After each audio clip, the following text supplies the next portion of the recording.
I'm Ashley Willard Bauman, and I run my own consulting company, Beyond the Buildings, and I work with developers throughout the project lifecycle, focused in mainly two areas. So the pre-development stage, working with our consultants to make sure that we get our assets optimized for our marketplaces and our target audiences.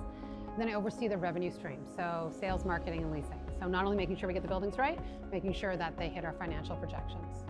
When we look at the lens of sustainability, there is so much of it that is not something to even talk about right now. It's implicit in what we do.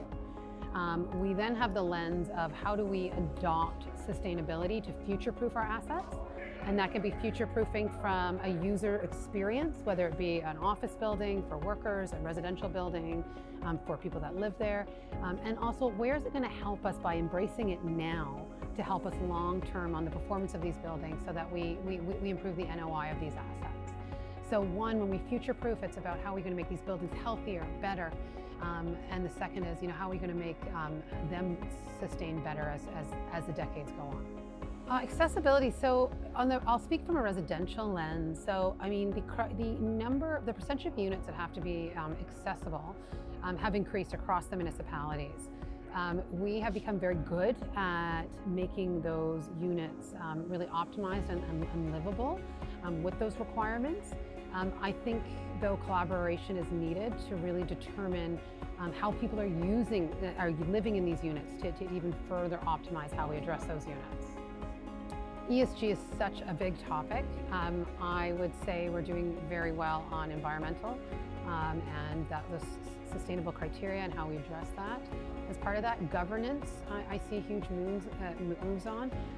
When we look at the S in ESG, I think that's where we have the most opportunity. So we can build great places, we can build great communities, we can build great vertical communities in buildings, whether it be low-rise or high-rise. We can build great industrial parks, but how are we really bringing them to life, and how are we really adding to the social fabric and giving back within those environments? And that's where I think we have the biggest opportunity forward-looking. The biggest challenge integrating sustainability into existing assets is there's not a lot of government support for it right now. So I think, where do we get better? Where do we improve the stock we have now across all asset classes? Is we incent improvements. We incent those owners, landlords, and on the property management side too, to look at how we improve these assets through different government policies and grants. We are in such interesting times, to say the least. I mean, I haven't looked at my phone in an hour, but I'm sure something has changed. I think what will shape us, and this may seem a little cliche at the end of the day, is how we work together, because we have no choice but to go forward. So we can be thrown a lot of noise, but it's for us to determine how we best address those noise and how we best move these projects forward.